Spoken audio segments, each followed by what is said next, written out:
The dust swirled around the small train station in Caldwell, Idaho, catching the late afternoon sun of 1883 in a way that made everything look painted in gold.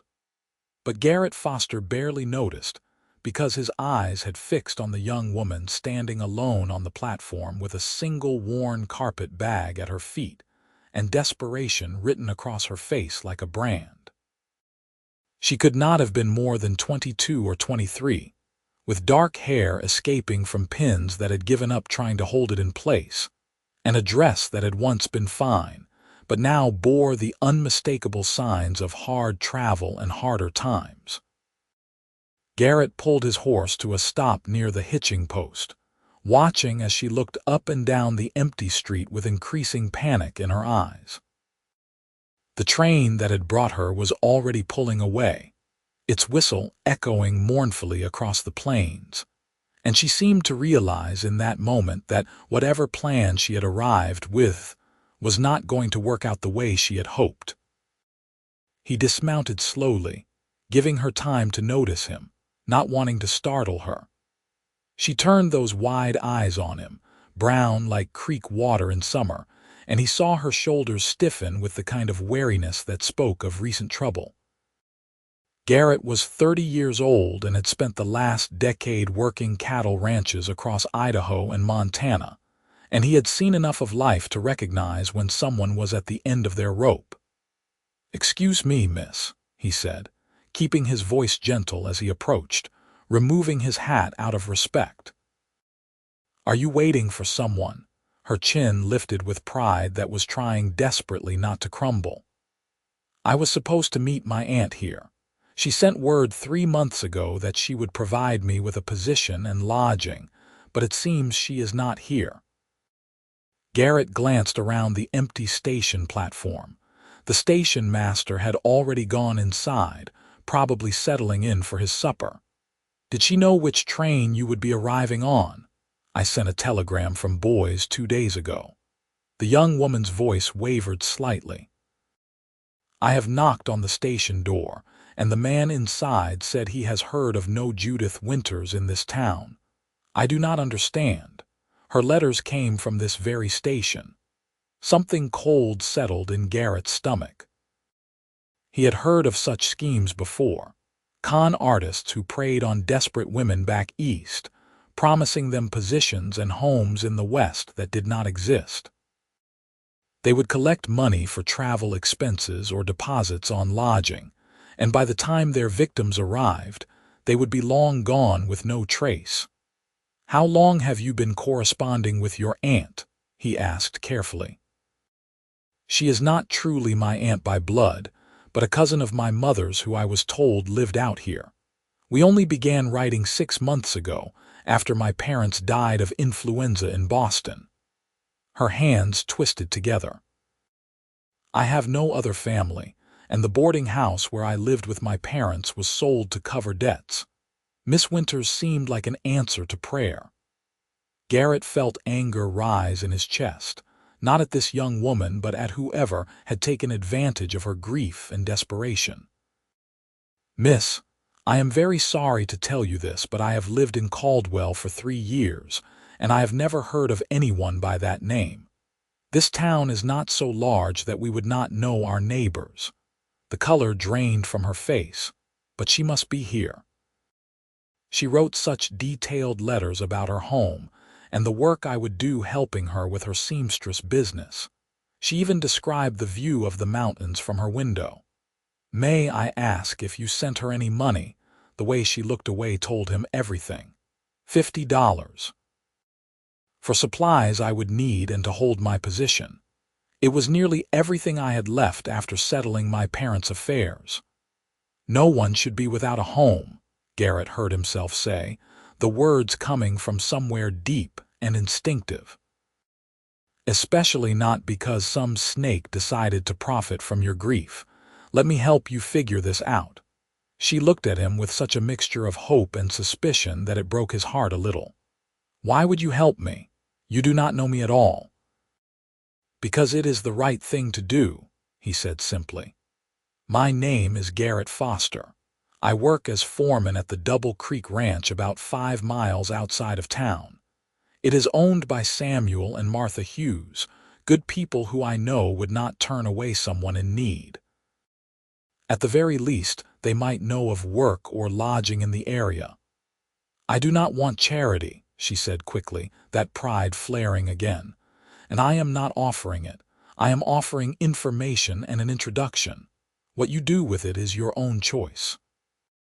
He put his hat back on and gestured toward the main street. But first, have you eaten today? There is a decent restaurant just down the way, and you look like you could use a meal while we talk about your options. She hesitated, clearly weighing her very limited choices. Finally, she said, "My name is Margaret Ashford, and I would appreciate that meal very much, Mr. Foster, though I must insist on paying for my own." "That is fair enough." He picked up her carpet bag before she could protest. "Though I should warn you that Martha Hughes, the ranch owner's wife, would have my hide if she knew I let a lady pay for her own supper after the day you have had." The smallest smile touched Margaret's lips, the first softening in her expression since he had first seen her. "Then perhaps we should not tell her." They walked down the dusty main street of Caldwell together, an odd pair that drew a few curious glances from shopkeepers closing up for the evening. The restaurant was a simple establishment run by a widow named Pearl Henderson, who served good honest food without asking too many questions. Garrett led Margaret to a table near the window where the last of the daylight streamed in, and Pearl came over with menus and coffee without being asked. "Who is your friend, Garrett?" Pearl asked with friendly curiosity. "This is Miss Margaret Ashford, just arrived from Boston. Margaret, this is Pearl Henderson, who makes the best apple pie in all of Idaho." "Welcome to Caldwell, dear," Pearl said warmly.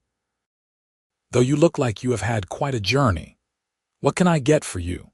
Margaret ordered simply, chicken and potatoes, and Garrett did the same. When Pearl had gone, they sat in the kind of awkward silence that falls between strangers who have already shared more than they intended. Garrett studied her in the better light of the restaurant, noting the fine-boned structure of her face and the intelligence in her eyes, along with the exhaustion that made her shoulders droop despite her best efforts. "Tell me about Boston," he said, wanting to ease her into conversation rather than pressing her immediately about her situation. She wrapped her hands around the warm coffee cup, as if drawing comfort from it. "It is very different from here. Crowded, noisy, always moving. My father was a clerk at a shipping company, and my mother took in sewing. We lived in a small apartment near the harbor." Her voice grew distant. "They both fell ill last winter within days of each other.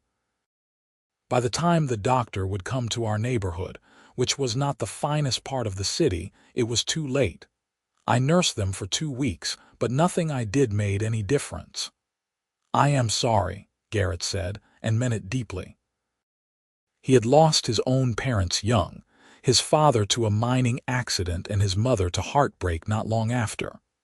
"That is a hard thing to bear alone. I thought I had found a solution when the letters from Judith Winters began arriving. She said she had heard through family connections about my situation and wanted to offer assistance. It seemed too good to be true." Margaret laughed bitterly. "I suppose it was." Their food arrived and they ate in companionable quiet for a while. Garrett noticed that, despite her obvious hunger, Margaret ate with careful manners, the kind that spoke of good upbringing even in modest circumstances. He found himself wanting to know more about her, this woman who had crossed half a continent based on false promises, but still held her head high. "So you work at a cattle ranch," she said eventually. "What does a foreman do?" "I manage the day-to-day operations. We run about 2,000 head of cattle, and I oversee the ranch hands, make sure the work gets done properly, handle any problems that come up." He leaned back in his chair. "It is hard work, but I enjoy it. There is something satisfying about building something, even if it is just making sure cattle get to market healthy and on time. Have you always wanted to work with cattle? Not always. When I was younger, I thought about a lot of things. Maybe becoming a lawyer or a teacher. But after my parents died, I needed work more than I needed dreams, and I found I was good with horses and cattle. The rest followed naturally. He paused. What about you? What did you do in Boston? I worked in a bookshop for the last 2 years. I love books, the smell of them, the weight of them in your hands, the way they can transport you somewhere completely different from where you are. Her face lit up when she spoke about it, transforming her tired features into something luminous. I thought perhaps I might write someday, but that was a foolish dream. Women do not really do such things, or if they do, they use men's names and hide who they really are. I do not think that is foolish at all, Garrett said. Some of the best stories I have ever read were by women. Have you read anything by Louisa May Alcott? Margaret's eyes widened in surprise. You read Little Women. My mother read it to me before she died. I was 13 and thought I was too old for such things, but I loved every word. He smiled at the memory. I am not much of a reader now, but I remember that. They talked for another hour, the conversation flowing more easily as they discovered shared interests and experiences. Pearl brought them each a slice of apple pie without charging for it, giving Garrett a knowing look that he chose to ignore. By the time they stepped back out onto the street, the sun had set and stars were beginning to emerge in the darkening sky. I should get you out to the ranch, Garrett said. It is too late to make other arrangements tonight, and I know Martha will insist you stay with them at the main house. She and Samuel have 2 daughters, so there is definitely space for a guest. Mr. Foster, I cannot simply impose on people I have never met, Margaret protested. You are not imposing. I am inviting you, and I promise you that Martha Hughes is the kind of woman who would be insulted if I did not bring you out there. She believes strongly in hospitality, especially to those in need. He collected her bag from where they had left it inside the restaurant. Besides, tomorrow we can start figuring out what comes next for you. Maybe there is work in town or at one of the other ranches. This does not have to be the disaster it seems like right now. Margaret looked at him for a long moment, and he could see her weighing trust against necessity. Finally, she nodded. All right. Thank you, Mr. Foster. You have been kinder to me than I had any right to expect from a stranger. Call me Garrett, please, and you would do the same if our positions were reversed, I think. They rode out of town together, Margaret sitting behind him on his horse because he had not brought a wagon. She held onto his waist tentatively at first, but as they moved into the darkness of the open country, she relaxed slightly against his back. Garrett found himself acutely aware of her presence, the warmth of her even through his shirt, the faint scent of lavender that clung to her despite her long journey. The Double Creek Ranch came into view as they crested a low hill, lamplight glowing from the windows of the main house and the bunkhouse beyond. Garrett guided his horse to the front of the house and dismounted, then helped Margaret down. She swayed slightly when her feet hit the ground, the exhaustion of the day finally catching up with her. The front door opened before they could knock, and Martha Hughes stood silhouetted in the doorway, a tall woman in her 40s with graying blonde hair and a capable air about her. Garrett Foster, what on earth are you doing bringing someone home at this hour? Then she saw Margaret's pale face and changed her tone entirely. Oh, you poor dear. Come inside right now. Samuel, put on more coffee. Within minutes, Margaret was settled in a comfortable chair by the fire in the Hughes' parlor, a blanket around her shoulders and a fresh cup of coffee in her hands. Martha sat across from her while Samuel Hughes, a barrel-chested man with kind eyes, leaned against the mantel. Garrett remained standing near the door, feeling oddly protective as he explained the situation. "That is absolutely appalling," Martha said when he finished. "Taking advantage of an orphan that way. There is a special place in hell for people like that." "The question is what to do now," Samuel said practically. "Miss Ashford, do you have any skills that might translate to work around here? I can read and write and do figures well. I can sew, though I am not a professional seamstress." "I worked in a bookshop, as I told Garrett, but I understand that Caldwell may not have need of such things." Margaret set her coffee cup down carefully. "I am willing to work hard at whatever is available. I am not afraid of difficult labor." Martha and Samuel exchanged a look that Garrett recognized. They were good people who had built their ranch through decades of hard work and smart decisions, and they had always been fair employers. He had known they would not turn Margaret away, but he could see them thinking through possibilities. "We could use someone at the ranch who can handle the bookkeeping," Martha said slowly.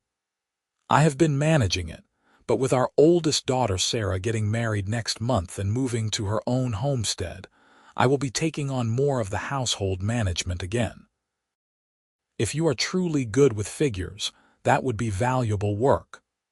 "I am very good with figures," Margaret said, straightening up with interest. "I managed the accounts for the bookshop when the owner's eyesight began failing. I can provide references if you need them." "We would need to verify that, of course, but I believe you," Samuel said. "The position would not pay a great deal, but it would include room and board. We have a small cabin on the property that one of our former hands lived in before he moved on. It needs some work, but it is sound and would give you privacy." Margaret's eyes filled with tears, though she blinked them back quickly. "That is more than generous. I do not know how to thank you." "Thank Garrett," Martha said with a smile. "He is the one who brought you to us. Though I suspect he knew we would not refuse someone in need." Garrett felt his ears grow warm under their attention. "I just did what anyone would do." "No, you did what a good man would do," Samuel corrected. "There is a difference. Now, Miss Ashford, you look dead on your feet." "Martha, why do not you show her to the guest room? We can discuss the details of employment tomorrow after everyone has rested." Margaret stood, the blanket falling away. "Thank you, all of you. I came here with such hope and had it dashed, but you have given me new hope when I needed it most." Martha led her upstairs, leaving Garrett alone with Samuel. The older man poured himself a whiskey and offered one to Garrett, who accepted. They stood in silence for a moment, sipping the amber liquid. "That was a good thing you did tonight," Samuel said finally. "Anyone would have helped," Garrett repeated. "No, they would not have. Plenty of men would have looked the other way or figured it was not their problem." Samuel studied him over the rim of his glass. "You like her?" Garrett nearly choked on his whiskey. "I just met her a few hours ago." "That does not answer my question." Samuel's eyes twinkled with amusement. "I saw how you looked at her. So did Martha, which means by tomorrow morning every woman on this ranch will know about it. There is nothing to know. She needed help and I provided it. That is all." But even as Garrett said the words, he knew they were not entirely true. There had been something about Margaret from the first moment he saw her, a strength underlying her desperation, an intelligence in her eyes that drew him in. He wanted to know more about her, wanted to see her smile more, wanted to be the one who helped her find solid ground again. "If you say so," Samuel said, clearly not believing him for a second. "But I will tell you this. That young woman has been through hell recently, and the last thing she needs is someone taking advantage of her vulnerable state. If you have any intentions toward her, you make sure they are honorable ones." "I would never do anything else," Garrett said firmly. "I know. That is why I hired you as foreman 3 years ago and why I trust you now." Samuel finished his drink. "Get some rest. Tomorrow is going to be a long day, especially once Martha starts planning how to get that cabin fixed up. Garrett headed back to his own small house near the bunkhouse, his mind full of the day's unexpected events. He had woken up that morning thinking it would be like any other, riding into town for supplies and maybe a drink at the saloon. Instead, he had met a woman who had somehow lodged herself in his thoughts in the space of a few hours. He lay in bed staring at the ceiling, remembering the feel of her hands on his waist during the ride to the ranch, the way her face had transformed when she talked about books, the courage it must have taken to travel across the country based on nothing but letters from someone she had never met. Margaret Ashford was not like anyone he had known before, and that realization both excited and terrified him. The next morning, Garrett woke early as always and headed to the main house for breakfast.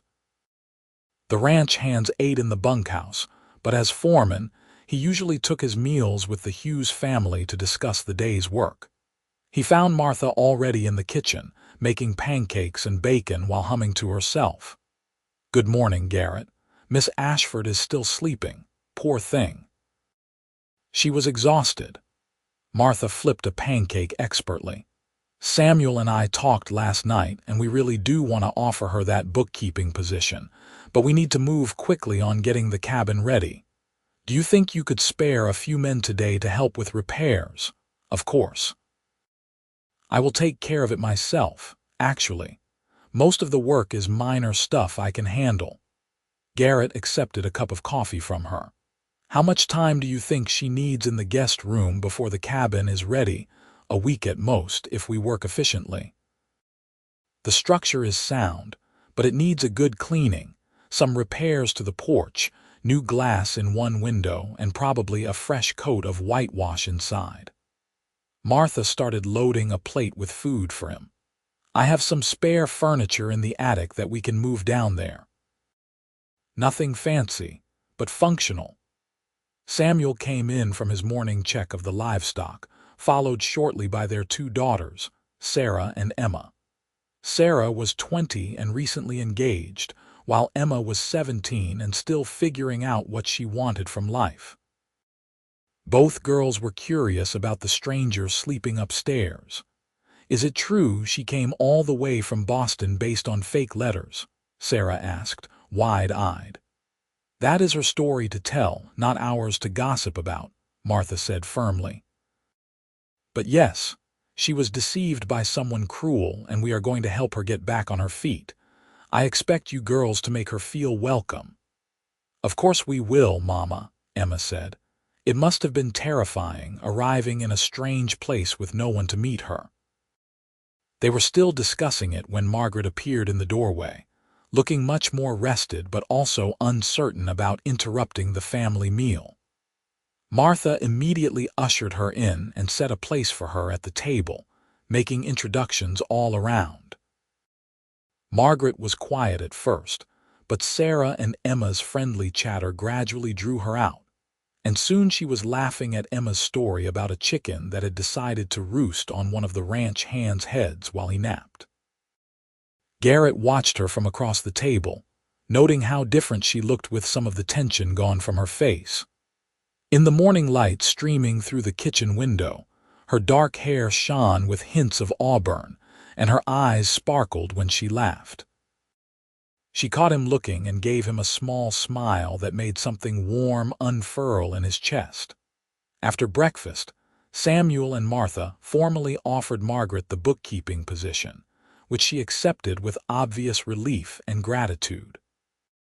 The terms were fair, a modest salary plus room and board, with her primary duties being managing the ranch accounts and correspondence. Martha also mentioned that Margaret could help with teaching Emma, who was trying to improve her writing skills. "I would love to help with that," Margaret said enthusiastically. "Teaching is something I have always thought I might enjoy." "Then it is settled," Samuel said, shaking her hand. "Welcome to Double Creek Ranch, Miss Ashford. I think you will do well here." Garrett spent the next week working on the cabin whenever he could spare time from his regular duties.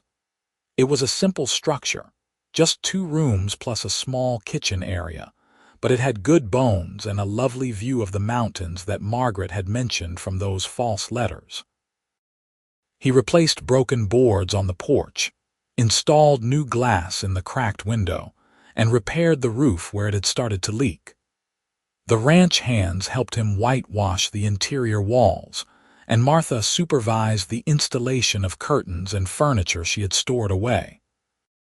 Margaret came by several times to see the progress, and Garrett found himself looking forward to those visits more than he wanted to admit. She would bring him lunch or cold water, and they would sit on the newly repaired porch and talk. He learned that she had wanted to attend college, but her family could not afford it, that she loved thunderstorms and hated oysters, that she had once seen the ocean during a day trip to Cape Cod, and thought it was the most beautiful thing she had ever witnessed. In turn, he told her about growing up in Colorado, about learning to ride before he could properly walk, about the year he had spent working on a ranch in Montana, where the winters were so cold that the cattle froze standing up. She listened with genuine interest, asking questions that showed she was really paying attention, not just being polite. "Why did you come to Idaho?" she asked one afternoon while he was painting the cabin's door a cheerful blue color that Martha had insisted on. "Needed a change. Montana was hard, and I heard Samuel Hughes was looking for a good foreman. Turned out we got along well and I liked the work." He dipped his brush back in the paint. "Sometimes you just need to find the right place, somewhere that feels like it could be home." "I thought Boston was home," Margaret said quietly. "But after my parents died, it stopped feeling that way. Everything there reminded me of what I had lost. Coming west was supposed to be a fresh start, even though I was terrified the entire train ride." "Are you still terrified?" She considered the question carefully. "No. Uncertain maybe, but not terrified. I think that is because of you." Garrett paused mid-brushstroke. "Me? You were the first person I met here, and you were kind when you had no reason to be. That set a tone for everything that followed."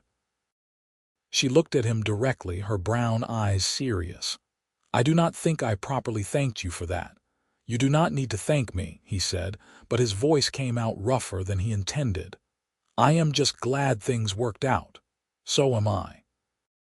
They held each other's gaze for a moment that stretched longer than it should have, and Garrett felt that pull toward her intensify. He wanted to reach out and touch her hand, maybe brush a strand of hair from her face, but he held himself back. Samuel's words echoed in his mind about not taking advantage, and besides, Margaret was still finding her footing. The last thing she needed was pressure from him about something she might not even want. By the end of the week, the cabin was ready. Martha and the girls had added homey touches like a quilt on the bed and wildflowers in a jar on the table. Margaret walked through her new home with tears in her eyes, touching everything gently as if afraid it might disappear. "This is mine," she whispered. "All yours," Martha confirmed. "You have earned it, dear. You have already been such a help with the accounts. I had no idea how behind I had gotten until you started organizing everything." "I love doing it," Margaret said honestly. "It feels good to be useful again, to have purpose." She moved into the cabin that evening, and the Hughes family plus Garrett helped her carry in her few possessions. When everyone had left and it was just the two of them standing on the porch in the twilight, Garrett felt suddenly awkward, not sure what to say. "I should let you get settled," he said finally. "Garrett, wait." Margaret caught his sleeve. "I just wanted to say that I know I have thanked you already, but I do not think you understand how much you changed my life. When you came up to me at that station, I was out of money and out of options. I had been trying to figure out if I could somehow get back to Boston, even though there was nothing for me there, or if I should just give up entirely. Then you appeared and said no one should be without a home, and you meant it. You did not just say it. You actually helped make it happen." "I am glad I was there," Garrett said, meaning it with his whole heart. "And I am glad you are here now. Caldwell is a better place with you in it." She smiled, and even in the fading light it was beautiful. "I am starting to think so too." Over the following weeks, Garrett found himself spending more and more time near Margaret's cabin, always finding reasons why he needed to check on something or help with some small repair. She would laugh and tell him the cabin was fine, but she never sent him away. They fell into an easy pattern of taking walks in the evening after the day's work was done, exploring the ranch property and talking about everything and nothing. Margaret proved to be excellent at her job, quickly getting the ranch accounts in order and even suggesting improvements to how they tracked expenses. Samuel was impressed, and Martha declared that she did not know how they had managed without her. Sarah's wedding happened at the end of September, a joyful celebration that brought the whole community together, and Margaret helped with the preparations despite being new to the area. At the wedding dance, Garrett finally worked up the courage to ask Margaret to dance with him. She accepted with a blush that made his heart race, and when he took her hand and placed his other hand on her waist, it felt like the most natural thing in the world. They moved together easily, and he was suddenly grateful for the dancing lessons his mother had insisted on when he was younger. "You are a good dancer," Margaret said, sounding surprised. "You do not have to sound so shocked," he teased. "Cowboys can have graces too." "I did not mean it that way. I just assumed you would be too busy working to have learned. My mother made sure I knew the basics. She said a man should know how to dance properly in case he ever wanted to court a lady." The words were out before he could stop them, and he felt his face heat up. Margaret's steps faltered slightly. "Garrett Foster, are you courting me?" He could have laughed it off, made a joke, protected himself from potential rejection. Instead, he decided to be honest. "I would like to if you would allow it. I know you have been through a lot recently, and I do not want to pressure you. But I also do not want to pretend I do not have feelings for you, because I do. I have since the first day I met you at that station." They had stopped dancing, standing still in the middle of the floor while other couples swirled around them. Margaret looked up at him with an expression he could not quite read. "I have feelings for you too," she said softly, "but I have been afraid to acknowledge them. Everything happened so fast, and I worried that maybe I was just grateful to you for helping me, that I was confusing gratitude with something else. And now I know the difference. What I feel when I see you is not gratitude, Garrett. It is joy. It is anticipation. It is wanting to tell you about my day and hear about yours. It is thinking about you when I should be focusing on account books." She smiled. "So yes, you may court me. In fact, I would like that very much." Garrett felt like he could float away with happiness. He pulled her back into the dance, but held her a little closer this time, and she rested her head against his shoulder as they moved to the music. Around them, he was vaguely aware of Martha Hughes beaming at them and Samuel nodding in approval. But mostly he was aware of Margaret, warm and real in his arms, choosing to trust him with her heart. Their courtship unfolded over the autumn months as the weather turned crisp and the leaves on the aspens turned gold. Garrett would finish his work and head straight to Margaret's cabin, where she would have supper waiting.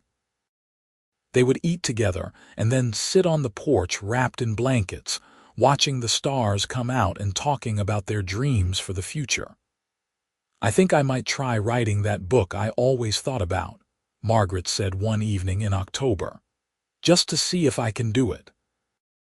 Emma has been asking me questions about life in Boston, and I thought maybe I could write down some of those stories." "I think you should," Garrett encouraged. "You have a way with words. The letters you write for the ranch business are clear and compelling." Business correspondence is very different from storytelling, but the principle is the same. You know how to make someone understand what you mean. That is a gift. He squeezed her hand. "I believe in you, Margaret." She turned to look at him, her eyes shining in the moonlight. "You make me believe I can do anything. You can. You proved that by surviving everything you have been through and coming out stronger." "I did not do it alone. I had help." She leaned against him. "I had you." As November approached, Garrett knew he wanted to marry Margaret. The feelings that had started as attraction and interest had deepened into something profound and unshakable. He wanted to wake up next to her every morning and fall asleep beside her every night. He wanted to build a life with her, have children with her, grow old with her. The certainty of it settled into his bones like truth. He talked to Samuel about his intentions, man to man, and received enthusiastic approval. Then he talked to Martha, who cried happy tears and immediately started planning a wedding even though he had not proposed yet. Finally, he rode into town and used most of his savings to buy a simple gold ring from the jeweler, who told him it had belonged to his grandmother and was supposed to bring good luck in marriage. On a clear evening in mid-November, Garrett took Margaret riding to a spot on the ranch where the mountains were perfectly reflected in a small lake. He had packed a picnic supper, and they ate while watching the sunset paint the sky in shades of orange and pink. When the first stars appeared, he got down on one knee. "Margaret Ashford, I know we have not been courting for very long, but I am more certain of this than I have been of anything in my life. I love you. I love your strength and your intelligence and your kindness. I love the way you laugh and the way you think about things. I love who I am when I am with you, and I want to spend the rest of my life making you as happy as you make me. Will you marry me?" Margaret had tears streaming down her face, but she was smiling as she said, "Yes. Yes, of course I will marry you, Garrett Foster. I love you too, more than I ever thought I could love anyone." He slipped the ring onto her finger and then he kissed her properly for the first time. It was sweet and tender and full of promise, and when they finally pulled apart, they were both breathing hard and grinning like fools. "When should we get married?" Margaret asked practically, even as she kept touching the ring on her finger as if to make sure it was real.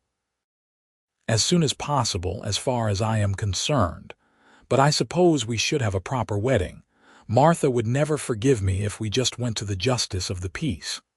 What about Christmas? That would give us time to plan something nice but not make us wait too long." She bit her lip. "Is that too soon?" "It is not soon enough, but I can be patient." He pulled her close again. "Christmas it is. That gives me time to build us a proper house." "A house? My place is barely bigger than your cabin, and it is too close to the bunkhouse for privacy. I have been saving money for years without much to spend it on. Let me build us a home, Margaret, something that is ours from the start." She kissed him again in answer, and they stayed by the lake until the moon rose high above them, making plans and dreaming about their future together. The next 6 weeks passed in a blur of activity. Garrett worked with a crew to build a small house on a piece of ranch property that Samuel sold to him at a generous price. It was not large, just 4 rooms, but it was well constructed and situated with a beautiful view of the valley. Margaret helped choose paint colors and curtains, and Martha donated furniture from her seemingly endless supply of stored household goods. Meanwhile, wedding preparations consumed the women of the ranch. Martha and her daughters worked with Margaret to make her wedding dress, a simple but elegant gown in cream-colored silk that made her look like an angel. Invitations were sent to neighboring ranches and to the people of Caldwell. A cake was ordered, flowers were arranged, and the ranch's main barn was cleaned and decorated for the reception. Garrett found himself looking forward to the wedding with an intensity that surprised him. He had never been the kind of man who dreamed about marriage, but now he could not wait to call Margaret his wife. He counted down the days like a child waiting for Christmas, which was fitting since Christmas was exactly when the wedding would take place. On Christmas Eve 1883, Garrett Foster stood at the front of the barn in his best suit, which Samuel had insisted on buying for him as a wedding gift, and watched Margaret walk toward him on the arm of Samuel Hughes, who was standing in for the father she no longer had. She looked so beautiful that his throat tightened with emotion, and when she reached him and took his hand, he had to blink back tears. The ceremony was performed by the circuit preacher who served the small church in Caldwell, and it was simple but heartfelt. They exchanged vows in front of their friends and neighbors, promising to love and honor each other for as long as they both lived. When the preacher pronounced them husband and wife and told Garrett he could kiss his bride, he did so with joy and tenderness, sealing the promises they had just made. The reception that followed was a lively affair with music and dancing and more food than seemed possible. People congratulated them with genuine warmth, and Garrett realized that Margaret had become a beloved part of the community in the short time she had been there. She had that effect on people, making them feel seen and valued with her attention and interest. Late in the evening, after the cake had been cut and the dancing had gone on for hours, Garrett and Margaret slipped away to their new home. Someone had lit the lamps inside for them, and a fire crackled in the fireplace, making the whole place feel warm and welcoming.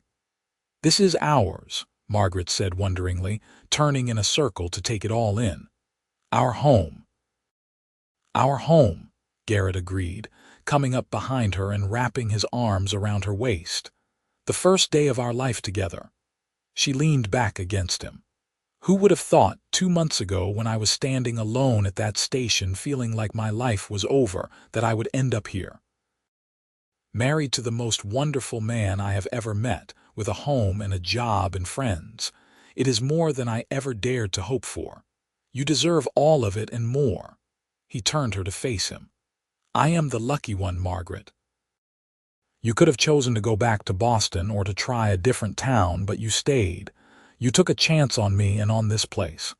It was not much of a chance. You made it very easy to stay."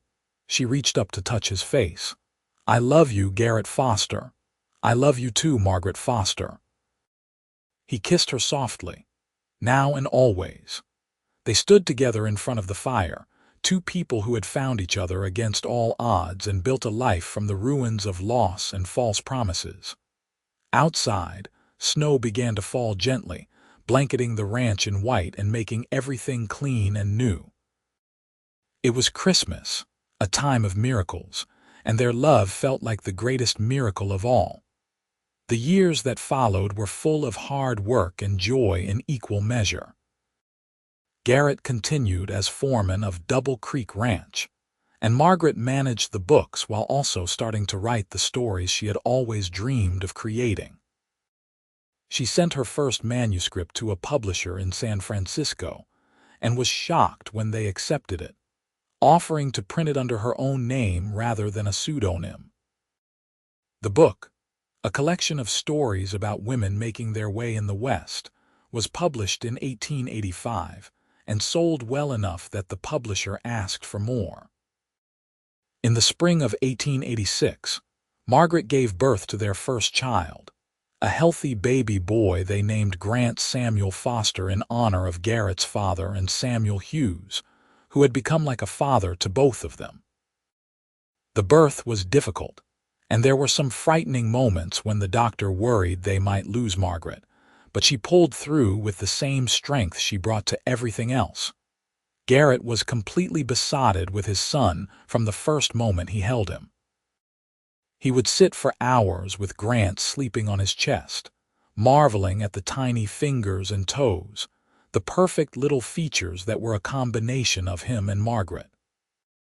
Margaret would laugh and tell him he was spoiling the baby, but he saw her doing the same thing when she thought he was not looking. They settled into the rhythms of parenthood, learning as they went. Garrett would come home from work to find Margaret writing with one hand while rocking Grant's cradle with her foot. multitasking in a way that amazed him.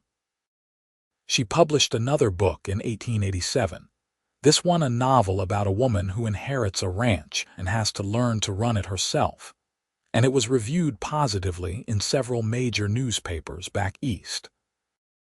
"You are becoming famous," Garrett teased her one evening, reading a particularly glowing review from a Boston paper. "Hardly famous. Known in certain small circles, maybe." But she was pleased, he could tell. "It is strange to think that people I will never meet are reading my words and connecting with them. You have a gift, Margaret. I am proud of you. And I am proud of you. Samuel told me yesterday that Double Creek has never been more profitable than it has been under your management. You have a gift, too, Garrett Foster." They smiled at each other across the table, partners in every sense of the word, building their dreams together. In 1888, Margaret became pregnant again, and this time she gave birth to twin girls they named Grace Martha Foster and Gemma Rose Foster. The births were easier than Grant's had been, though having 3 children under the age of 3 was exhausting in ways neither of them had anticipated. The house that had seemed spacious suddenly felt cramped, and Garrett started planning an addition that would give them more room. Samuel Hughes, who was getting older and had started talking about retirement, approached Garrett with a proposition. "I want to sell you a portion of the ranch," he said. 1,000 acres to the west of your house, with water rights included. You could run your own cattle operation while still working as my foreman. Build something for your family." It was an incredible opportunity, one that Garrett had not dared to dream about. With Margaret's agreement, he accepted, and they took out a loan to make it happen. It meant tighter finances for a while, but they both believed in the potential. Garrett branded his own cattle with the GF mark and slowly built up his herd. Margaret's book income helped supplement what he made as foreman, and they managed to make the loan payments while still providing well for their children. The years rolled forward, full of the usual mixture of triumph and hardship that defined life in Idaho. There were good cattle years and bad drought years. There were illnesses that scared them and recoveries that felt like miracles. Grant grew into a sturdy boy who loved horses and wanted to be a rancher like his father. The twins were identical in appearance, but completely different in temperament. Grace was quiet and thoughtful like her mother, while Gemma was bold and adventurous, always climbing something she should not or sneaking off to explore. In 1892, Samuel Hughes did retire, selling the rest of Double Creek Ranch to a consortium of investors who kept Garrett on as foreman. It was a transition that could have been difficult, but the new owners were smart enough to recognize his value and gave him significant autonomy. By then, his own cattle operation was successful enough that he could have quit and focused on that, but he enjoyed the foreman work and the steady income it provided. Margaret continued writing, publishing a new book every year or two. She had developed a following of readers who loved her realistic portrayals of Western life and strong female characters. In 1893, she was invited to give a talk at a literary society in San Francisco, which meant leaving the children with Martha Hughes for a week while she and Garrett made the trip together. It was the first time they had been alone together since before Grant was born, and they rediscovered each other in the excitement of the city, and the pride Garrett felt watching Margaret speak confidently to a room full of educated people about her work. "You were magnificent," he told her afterward, kissing her in their hotel room with the enthusiasm of a much younger man. "I was terrified," she admitted.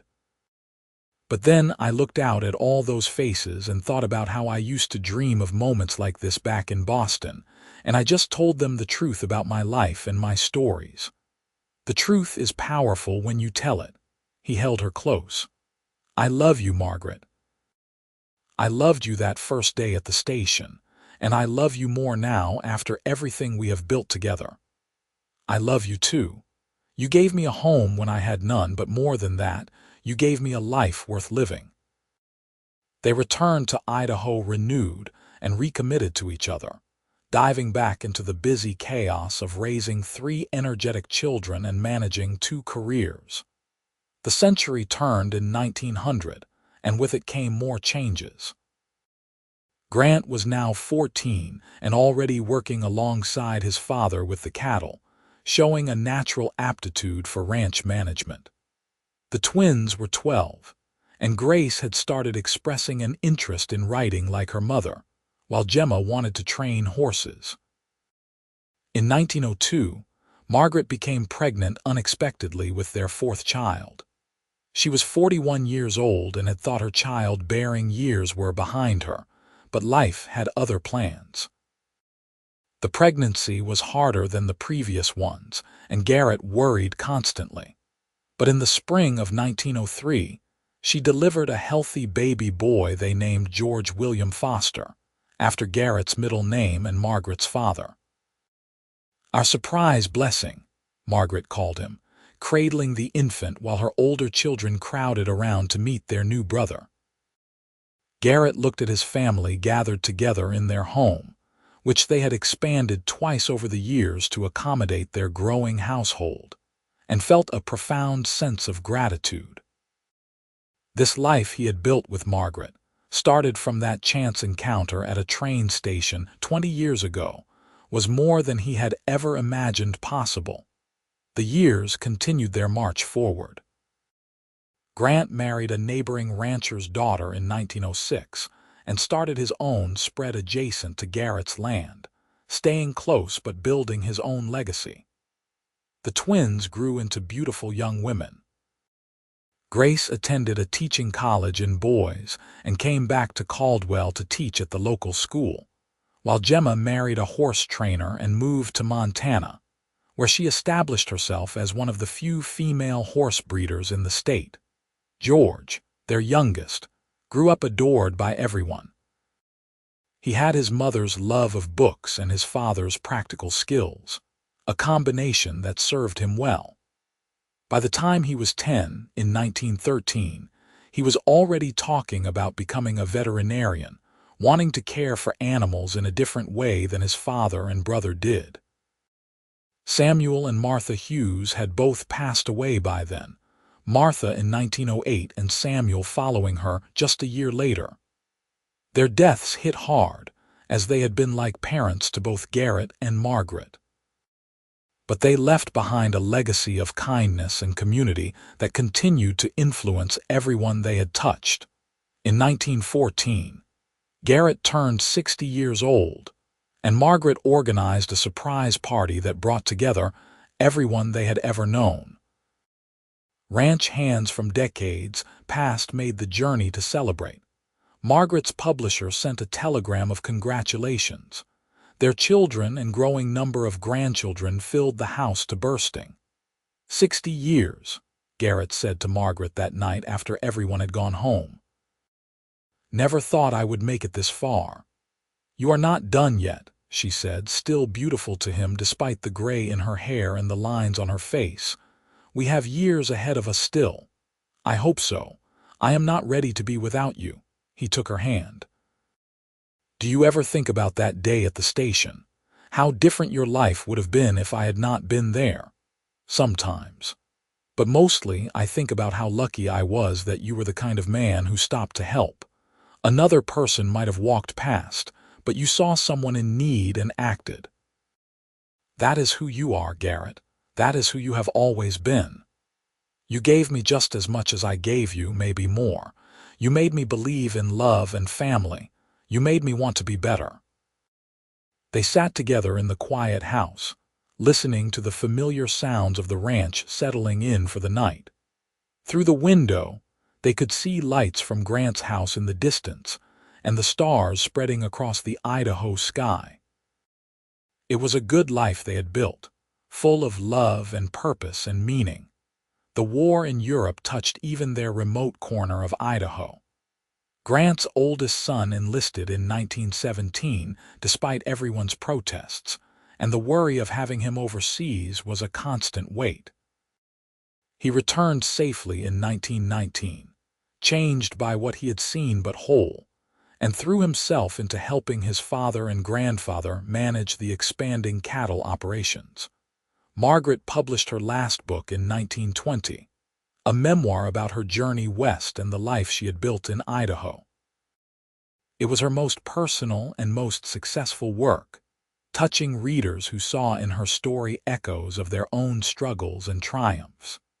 She was 60 years old by then, and ready to focus more on her grandchildren and the pleasure of watching her children's lives unfold.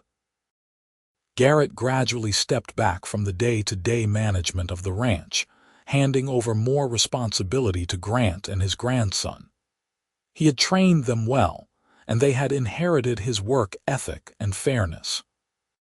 The cattle operation that had started with a small loan and a lot of hope now spanned thousands of acres and was known throughout Idaho for quality livestock and ethical practices.